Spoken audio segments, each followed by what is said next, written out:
que la multiplicación es más rápida, es mucho mejor, como el hipotálamo, el tálamo, núcleos basales, plasta de Amón, la sustancia negra, fuente de Barolo, la médula misma.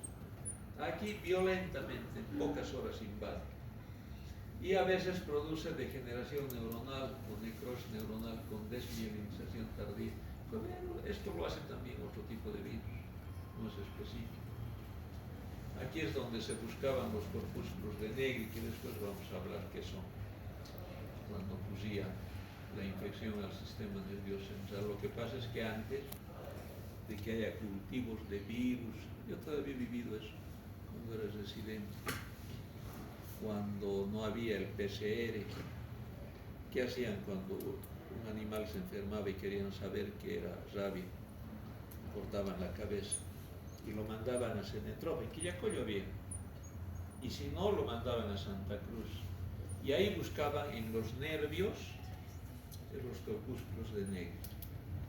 Si estaban positivos para esos corpúsculos, si habían corpúsculos, era rabia.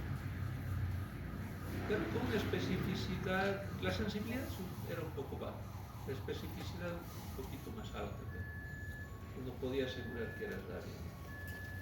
Pero el hecho de que te digan negativo tampoco tienes que vacunarte igual. Y después de llegar al cerebro e infectar así tan rápidamente, regresa el virus por los mismos nervios. ¿Dónde? A las glándulas salivares, que son bien inervadas, a los riñones, a los folículos pilosos, sobre todo del cuello. Por eso cuando van a hacer diagnóstico de rabia, toman o biopsia o autopsia, toman de aquí, piel con folículos pilosos, del cuello. También del ojo, al ojo va al corazón, al hígado. Órganos por demás bien inervados. Entonces, ¿han visto el camino que sigue? Les muerde, depende de la mordedura, la cantidad de virus, pero por lo general la mordedura les deja el virus en el músculo por mucho tiempo, sin que haya reacción inmune, sin que haya patología todavía. Después de ese tiempo, el virus, ¿dónde salta? Salta al nervio. Ahí se acaba el periodo de incubación. Empieza el prodromus, que dura 3 días. Depende de la distancia también, depende de la longitud del nervio al cual entra hacia el cerebro. Después se propaga en el sistema nervioso central, ahí se produce la encefalitis.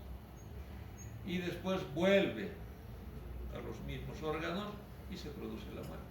La patogenia está muy relacionada con las manifestaciones clínicas. Hay un periodo de incubación. ¿A qué corresponde el periodo de incubación? ¿A qué etapa?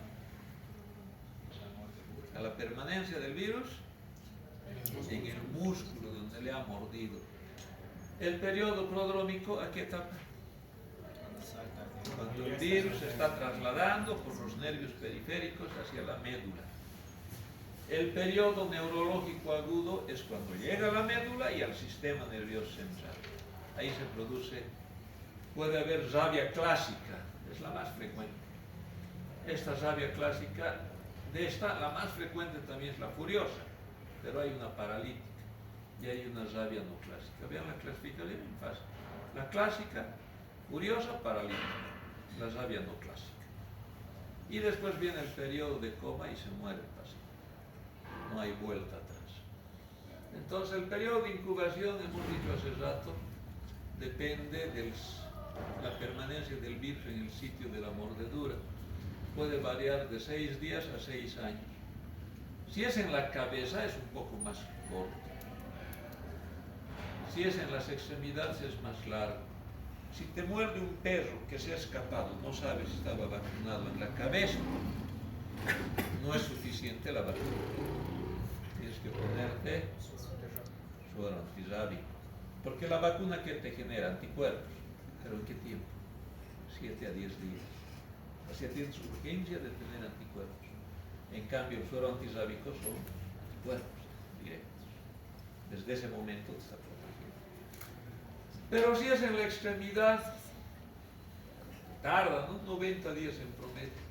Depende de la calidad de la herida, también es más breve este periodo cuando son muchas mordeduras y son más profundas. Depende de la fase en que está el perno, o sea, el inóculo, la cantidad de virus que tiene en la saliva. Este niño, por ejemplo, imagínense, esto es bien grave, ¿no? A este niño tienen que, si no saben si el perro estaba vacunado o no, entonces tienen que darle lo primero suero anti y al mismo tiempo vacunar, correr contra el tiempo, de la inervación de los vasos sanguíneos.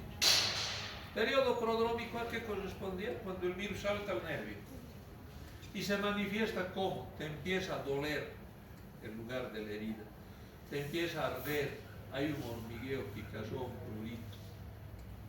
Seguramente ese paso al nervio es lo que te produce todo eso. Puedes tener ansiedad, vértigo, cansancio, cefalea, anorexia, puedes vomitar, puedes tener náuseas. Pero esto se produce en cualquier enfermedad también, ¿no? Los prodromos de un sarampión, por ejemplo, pueden ser así. De una varicela incluso pueden ser así. Pero si tienes el dato de que le ha mordido el perro, tiene la herida y le empieza a escocer, a tener parestés, probablemente puede sospechar. ¿Qué pasó? Ah, vente. Claro. ¿Ah? Sí, no te voy a dar la espalda. Entonces, cuando llega al cerebro, a la médula, de la médula se propaga rápido al cerebro, y en el cerebro peor. Entonces empieza la invasión al sistema nervioso central. Pero los síntomas, ¿cuáles van a ser? Son independientes de que sea rabia o no. Pueden ser como cualquier enfermedad infecciosa, cualquier encefalitis sobre todo. En todas las enfermedades se empieza con fiebre. En todas las meningitis, encefalitis hay rigidez de núcleo. En la mayor parte de las infecciones del sistema nervioso central hay fasciculaciones musculares. Pueden convulsionar, ¿verdad? También puede haber hiperventilación, hipersalivación. O sea, estos no son específicos, son más del proceso inflamatorio. Pero después de que pasa esto, empiezan los síntomas típicos. Depende si va a ser una rabia clásica o va a ser una rabia no clásica. Si es clásica, curiosa o rabia. ¿Han visto rabia en humanos? Yo he debido ver, sin exagerar, 40 años de trabajo como infectólogo de la albina papina. He debido ver unos, por lo menos en niños, unos 17 casos, 16, en todo ese tiempo. El caso más dramático que he visto ha sido de un mayor de ejército, que le trajo a su hijito con convulsiones, con fiebre. Todos pensaron que era encefalitis. Pero cuando lo vimos, tenía la mirada, pero de terror, así como si estuviera viendo al diablo. Esa mirada nunca me olvido en todos los pacientes. Es una mirada de terror, así como si te tuvieran miedo cuando te acercas. Y por eso uno sospecha, dice, ¿no? A ver, pregúntenle al papá si le ha mordido el perro. Sí, le ha mordido el perro. ¿Hace qué tiempo? 2 meses. Sabio. Se murió. Le hicimos vacunar a sus 2 hermanitos que tenía, pensando que a ellos también podía haberlos mordido. Eran 3 hijos. Después de la vacuna, a los 5 días regresa rabia, los 2 se mueren también. Los 3 han muerto. ¿Qué se podía hacer? Nada, pues. Probablemente el periodo de incubación ha sido diferente en los 3, ¿no? Eso ha sido lo más dramático que he visto. Y lo más... la penúltima rabia ha sido cuando entró el MAS al poder. Y los dirigentes eran bien alzados, ¿se acuerdan? Eran los reyes del mundo. Y vino un niño del Chapare, diagnosticamos rabia. Lo metimos a terapia. Y vinieron 20 dirigentes del Chapare a increpar a los médicos, a mí sobre todo, y al terapista, ¿no? Diciendo que mejor confirmen el diagnóstico de rabia, lo que nos está diciendo. Porque si es otra cosa, ya vamos a ver, amenazando así. Se confirmó que era rabia, me hubiera gustado tener al perro y hacer morder a ellos. Hay casos así. Entonces, cuando empieza la rabia clásica, es la furiosa, es la que más frecuentemente se ve, es derivada de la mordedura de perro, de gato. Empieza con ansiedad, alucinaciones, hiperactividad, está agitado el paciente, esa carita, esa mirada, nunca olvido, irritabilidad, depresión. Hay espasmos inspiratorios, espasmos fóbicos, hidrofobia, aerofobia. Ustedes le dan agua, me imagino que al deglutir la primera gota hay espasmos esofágicos, le duele al niño, le soplan, les duele, hay unos espasmos. Entonces tiene tesor, hidrofobia, pues, miedo al agua, no pueden tomar nada, lo típico es eso. Después entran en parálisis, desorientación, entran al coma y se mueren en 5 días. Siempre van de la rabia furiosa a una rabia bien tranquila. Pero ahora ya no debe ser tan tranquila, la tranquilidad deben tenerlo más antes, porque los terapistas los duermen. O sea, ya no vemos tanto esa rabia furiosa. Confirmamos que es rabia, ahora se puede confirmar en el día. Entonces rabia al terapista, le dice, ¿qué hace el terapista? Lo duerme, pues, lo pone en coma. ¿Para qué va a sufrir? Y casi no vemos ya todo eso, pero antes se veía, se acelera. Bueno, también es lo correcto, porque no dejar sufrir al paciente, sobre todo cuando son niños. Hay otra rabia clásica, la clásica también, la anterior era la clásica, para furiosa, la paralítica. 10 a 20%, generalmente es secundario a la mordedura de murciélago. Empiezan con paresias, cuadriplegias, triplegias. Al inicio incluso se parecen más a un Guillain-Barré parálisis ascendente, una mielitis transversa de golpe se paraliza. Y lo característico es el edema de músculo. Este edema de aquí, ¿ven? Fobia positiva. Y se mueren un poco más lento que los anteriores, pero se mueren también. Y hay otra rabia no clásica, es la clásica la que hemos visto. Generalmente secundario también a la mordedura de murciélagos. La extremidad afectada es la que sufre más dolor radicular, aidez motor, sensorial, movimientos como en la corea de Sydenham, coreiformes, en el prodromo sobre todo. Signos del tronco cerebral, miocronos, hemiparesis, convulsiones, alucinaciones, y al final, ¿cuál es? La muerte, ¿verdad? Estaba revisando yo el UpToDate.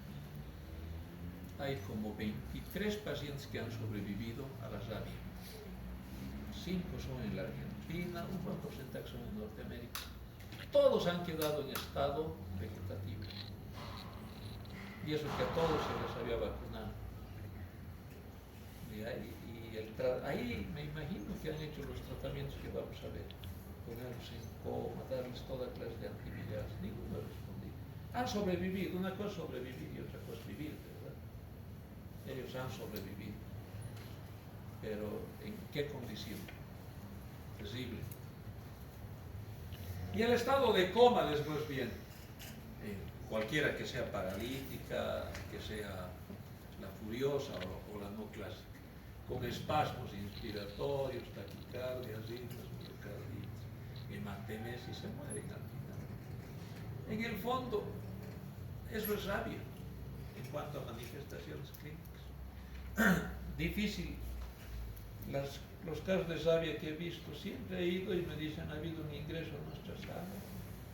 Es una meningitis viral. Uno lo ve y no parece viral por cualquier otro virus. Tiene algo. Esa miradita de los niños, siempre me acuerdo, una mirada de terror, como si estuvieran viendo al diablo. Y todos los casos he visto eso. Todos se han muerto también. Todos los que he visto. Entonces, en esta etapa ya es casi imposible salvarles. Donde hay que hacer harto es después de la mordedura. Eso es en la fase muscular, en la fase de latencia. Ahora, hay enfermedades que entran en el diagnóstico diferencial. Les decía, todas las meningitis, meningoencefalitis por arbovirus, por herpes, por polio antes, la malaria, el tétanos, botulismo, todo lo que te ataca al sistema nervioso. No infecciosos, el síndrome de Guillain-Barré hemos visto en la paralítica. Intoxicaciones por venenos, por drogas, por alcohol, la alergia, la histeria. Hay enfermeras que se hacen a las que están con rabia y quieren morder a todos. Y no es así. El paciente con rabia que no quiere morder, no quiere morder a nadie. Es la gran diferencia con la histeria. Andan persiguiéndonos, tratar de morder. Hay muchas enfermedades de esta clase. Y el diagnóstico, ¿cómo van a ser el diagnóstico? La clínica no es específica. Necesitan saber cuándo le ha mordido, si ha habido mordedura primero, cuándo, la calidad del perro que le ha mordido, del gato que le ha mordido, dónde le ha mordido, cuándo le ha mordido, todo eso tienen que averiguar.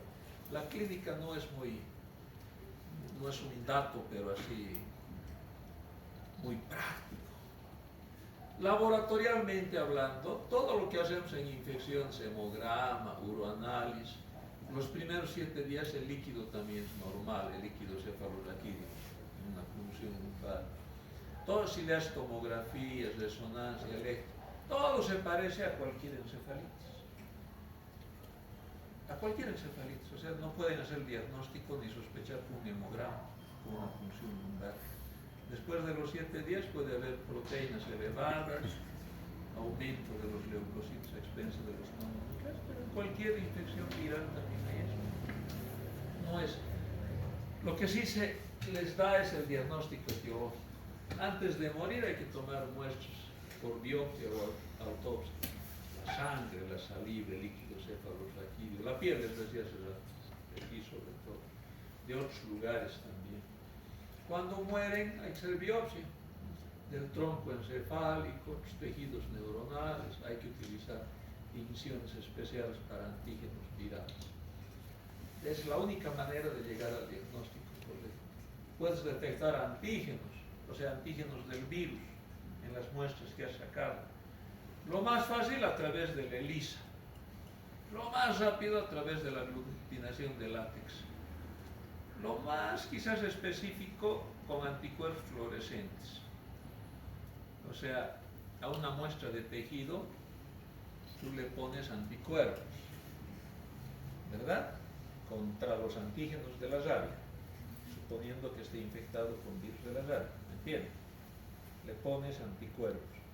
Y después utilizas anticuerpos contra los anticuerpos, pero con fluorescencia. Y si sale positivo como estas cositas verdes, es que ahí hay anticuerpos con fluorescencia que se han quedado pegados a los anticuerpos que eran contra el antígeno. Trabalenguas parece, ¿no? Pero han entendido, ¿no? Es la secuencia, a través de inmunofluorescencia. Pueden detectar IgM, IgG, generalmente es difícil al principio, el sistema inmune no actúa muy bien, pero en el líquido cefalorraquídeo podría ser. Vean, aquí por ejemplo, en las células nerviosas, todo esto, aquí hay antígenos del virus, aquí se han pegado los anticuerpos contra ese antígeno, y aquí hemos detectado con anticuerpos contra el anticuerpo con fluorescencia, los verdes. Aquí en este trayecto de este nervio, igual todo esto que están viendo es eso. Pero esto medio que ha pasado a la historia, ¿no? Porque después de haber pasado con cultivo celular, que es bien peligroso hacer, difícil además, en estas épocas ya no se puede inocular animales. Antes se podía inocular. ¿Quién les importaba que muera un perro, que muera un gato? Ahora te meten en la cárcel, pues, ¿verdad? No se puede hacer esas cosas. Entonces, por suerte, se puede detectar los ácidos nucleicos, el RNA del virus, a través de la reacción en cadena de polimerasa. Vean con una sensibilidad y especificidad terrible, 98%. No detecta en un 2%. Y se equivoca detectando, pero que no es en un 2%. Eso es sensibilidad y especificidad. Hibridación in situ ya no se hace. También puedes hacer de los tejidos cuando has detectado la microscopía electrónica. Vean, hay virus de la rabia aquí, vamos a ver, con forma de balas, Rhabdoviridae. Esto hacíamos antes, desde 1903 se hacía. Se buscaban los cuerpos de Negri en los nervios. Tenía una sensibilidad, les decía, baja, no llegaba al 80%. En muestras de cerebro se sacaba la cabeza del pelo. También se podía hacer en piel, incluso antes de morir, impresiones corneales en la glándula salival. Y se buscaba esto, un nervio, por ejemplo, ¿verdad? Estos eran los corpúsculos de Negri, agregados de la nucleocápside del virus. Tenían así, eran cuerpos eosinofílicos. Aquí, por ejemplo, vean, en esta célula nerviosa positiva. Veían eso y decían, hay cuerpos de Negri. Pero tenía que ser muy hábil el que hacía esto, ¿no? Era dependiente del que lo hacía, sobre todo. El manejo terapéutico, a ver, que es lo más importante. ¿Qué van a hacer? Hay medidas generales. En realidad, ahora hacemos esto nomás. Medidas generales e inducción al coma profundo. Todo paciente que es confirmado que tiene rabia, se lo mete en coma, que no sufra. ¿Ya? Por supuesto que como médicos tienen que seguir dándole las calorías necesarias, dándole todo lo que es necesario, todo lo que se dice medidas generales. La prevención creo que es más importante. A eso se refiere a qué vas a hacer antes de que el virus llegue a tu nervio, a ese nervio periférico. ¿Entiendes, no? Prevenir. Primero, manejar la herida. Después la vacuna. Se ha expuesto el paciente, entonces dale vacuna o suero antirrábico. Vamos a aprender cuándo se hace una cosa u otra cosa. O a veces hay personas que trabajan, los geólogos, en cavernas donde hay murciélagos potencialmente infectados. Entonces a ellos se los vacuna para que no hagan rabia. Eso se llama preexposición. ¿Sí? A veces viajan a lugares donde hay rabia y tienen que hacer actividades con caninos no muy bien controlados. Ya vamos a ver, hay una lista completa a quienes se hace la profilaxis preexposición. A ver, en medidas generales, la alimentación, estabilización cardiorrespiratoria, en terapia intensiva hay que meterse. Esto es importante, sedar los datos, que es aliviar los síntomas. No se ha visto ningún beneficio con el uso de ningún antiviral o inmunosupresores. Desde el 70 se reportaron 6 sobrevivientes, pero a partir del 2000 ha habido otros 17 más. Todos con antecedentes, pero de haber recibido por lo menos una dosis de la vacuna. Y todos, absolutamente todos, han quedado en mal estado. ¿Ya? No ha habido uno que haya salido caminando, con mucho compromiso neurológico. A todos ellos, miren lo que han usado: amantadina antiviral, cibavirin antiviral, benzodiazepinas, fenobarbital, han usado interferonal, un antiviral específico, favipiravir se llama. Ninguno de ellos es específico y tampoco está probado de que tenga algún buen efecto en el tratamiento de la rabia. Así que hasta ahora todavía lindo sería que haya, ¿no? Pero me imagino que igual si diagnosticas rabia en la fase encefálica, si lo curas, el problema es cómo salen, cómo quedan. Puedes matarlo al virus, probablemente cuando haya antivirales, pero ¿en qué situación queda? El tejido nervioso lastimosamente no regenera y siempre hay secuelas graves. Esto es importante. Si les muerde un perro, ¿con qué tienen que lavarse? Bien, lávense con jabón, detergente, yodo, alcohol, fluoruro de benzalcohol. Hay que evitar suturas mientras se pueda. Con la sutura, con la aguja, puedes diseminar el virus, puedes meterlo directamente a un nervio. pero a veces no se puede. Si le muerde aquí y está abierta, tienes que hacer puntos de aproximación. Eso va a depender del cirujano, del estético en general. En lo posible no hacer. Si depende también del lugar. Esto vamos a ver la inmunoglobulina antisábica enseguida. Antibióticos es importante. En la saliva el perro no solo tiene el virus, cuando está enfermo tiene bacterias y de distintas clases, ¿no? Y se aprovecha para dar vacuna antitetánica más. En medidas generales es lo que hay que hacer. Las vacunas, ¿cómo han evolucionado las vacunas? Bien interesante es esto. ¿Cómo han obtenido las vacunas? Han agarrado un virus vivo de la rabia y le han metido al cerebro de una vaca. Y han dejado que se multiplique. Después han tomado una muestra y con calor lo han matado al virus. Bueno, tenían un virus muerto como vacuna, pero contaminado con mielina de la vaca. Y cuando han inyectado a los humanos, es la primera vacuna, han inyectado. El organismo humano ha reconocido como extraño la mielina de la vaca, pero con reacción cruzada a su propia mielina. Y los efectos secundarios eran terribles. 1 de cada 400 hacía ese tipo de infecciones desmielinizantes. Es así la primera vacuna, 1 de cada 400. Después han investigado y han dicho, a ver, si metemos al cerebro de un ratón lactante, el ratón lactante no tiene mielina todavía. Excelente idea. Han hecho eso y 1 de cada 8.000 hace reacciones, pero ya no 1 de cada 400. Esa es la vacuna que les colocan ahora. El CEDES les coloca esa vacuna. Se llama desarrollada en cerebro de ratón lactante, carente de mielina. Pero hay otras sustancias en el cerebro del ratón, ¿no es cierto?, al cual pueden hacer reacción también. Después llegaron una época virus que han sido desarrollados en huevo de pato. 2 clases, yo me acuerdo todavía hemos usado. No tenían ese problema de efectos secundarios, pero no eran muy inmunógenas. Vacunados incluso hacían daño. Se desechó. Finalmente llegaron aquellas vacunas que se desarrollaron en células del mono verde. ¿Ya? El Verozap se llamaba.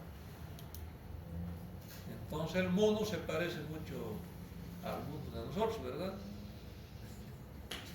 Entonces, tanto en su inmunología, su genética, todo, las reacciones eran escasas.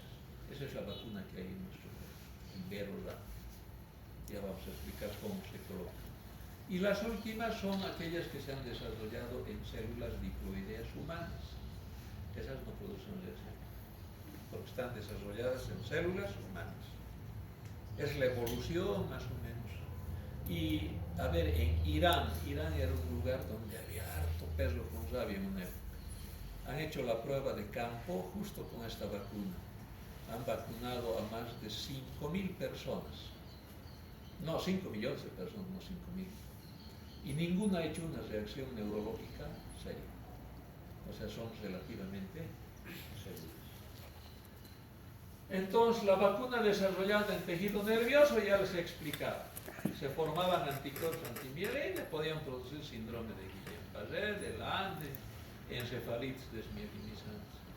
La desarrollada en cerebro de ratón lactante, se usa actualmente en CEDES, ¿no?, en el control de rabia humana.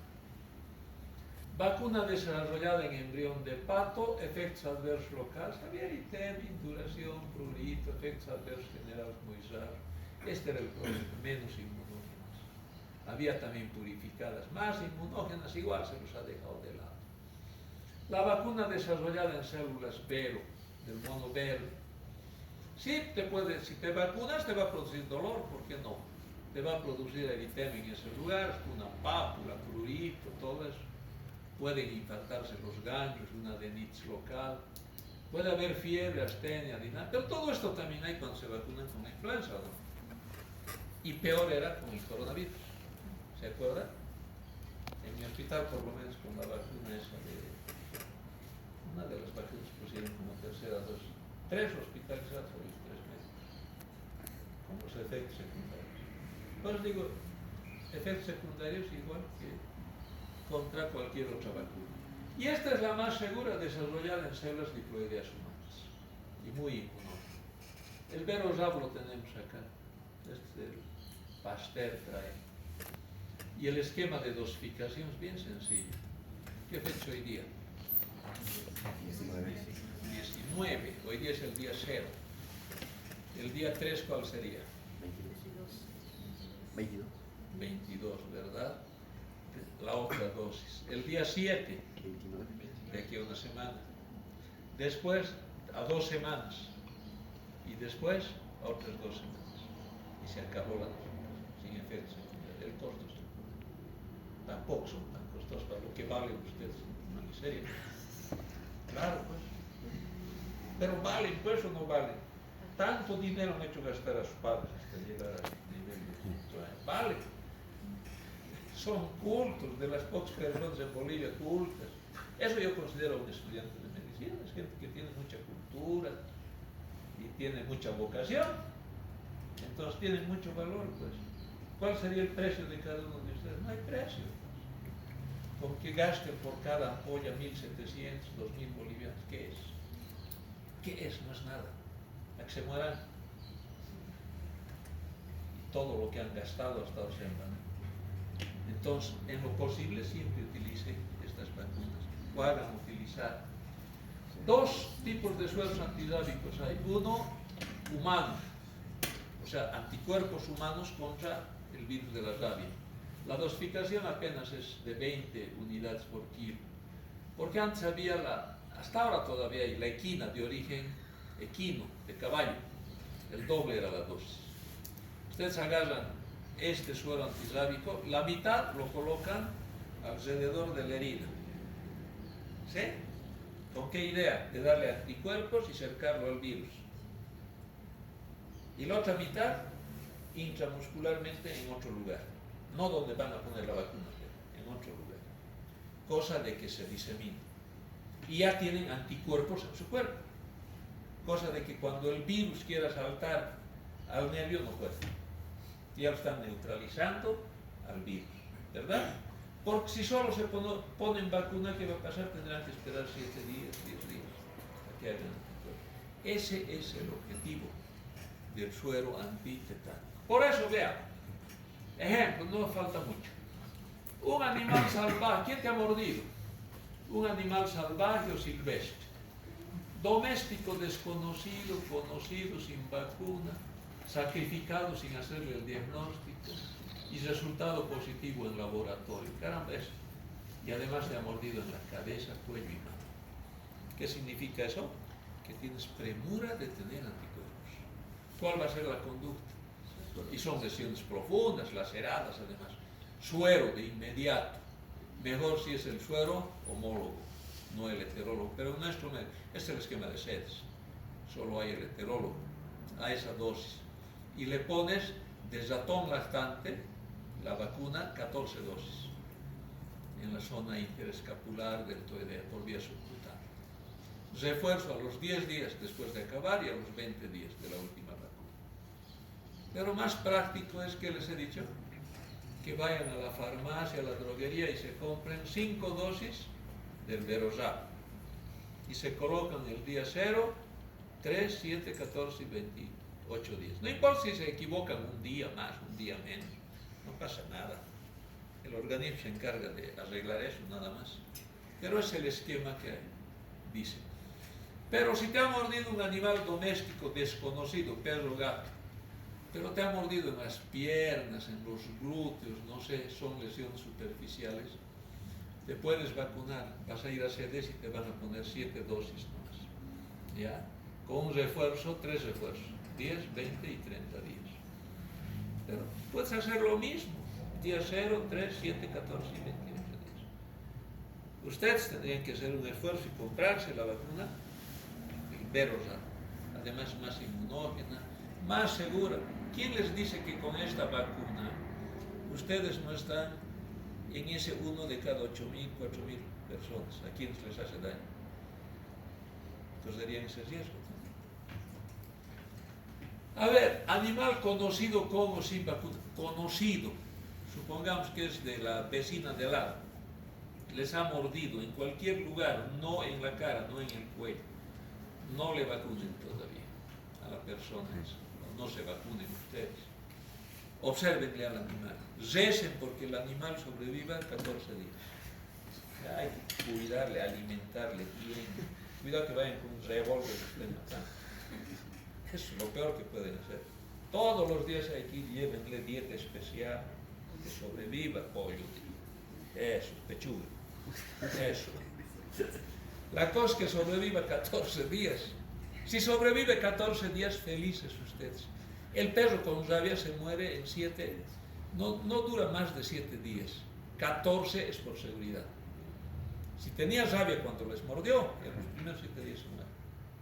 Con seguridad. Si sobrevives, que no tenía rabia. Además es un animal conocido. Ahora le han sacrificado al animal, ha muerto naturalmente y altamente sospechoso. En cualquier lugar la vacuna es obligatoria. También pueden hacer con cultivo celular. Ahora, animal salvaje o silvestre, zorro, mono, murciélago, en cualquier lugar del cuerpo, menos cara, cuello, cabeza, lesiones superficiales, la vacuna es obligatoria también. Hay que hacer los 7 días de este esquema de sedes o con cultivo celular, el que tenemos. Y hay que informar siempre, ¿no? Reacciones epidemiológicas es informar a sedes, a epidemiología, a eso se refiere. En preexposición, ¿a quiénes vas a vacunar antes de que entren en contacto con el virus? A todos los que están manipulando perros, gatos. ¿Quiénes son ellos? Hay un señor ahora, ¿no?, que en la tele, todos los días creo que habla de zoonosis. Claro, él tiene que vacunarse, ¿no? Esos que están cazando perros en la calle, los geólogos, los que trabajan en laboratorio, todos ellos. Por eso aquí dice personas que trabajan con animales, cazadores, empleados de parques zoológicos, veterinarios, personal de laboratorio, aquellos que viajan, hace rato decíamos, a lugares donde hay mucha rabia, personas que trabajan de las cerros, o sea, que alojan y agarran a los perros en las calles, en centros de protección de animales, personal sanitario que trabaja en unidades sanitarias. ¿Verdad? Pueden usar ustedes la vacuna de sedes y poner este esquema: 0, 7, 28 y 90, refuerzo cada 5 años. Pero si gustan, usan la mejor vacuna, la Verorab, 0, 7 y 28, 3 dosis, días, ¿no? 0, 7 días, 28 días. Refuerzo al año y después cada 5 años. Y están protegidos de la rabia hasta que dejen de trabajar en esa situación. ¿Está bien?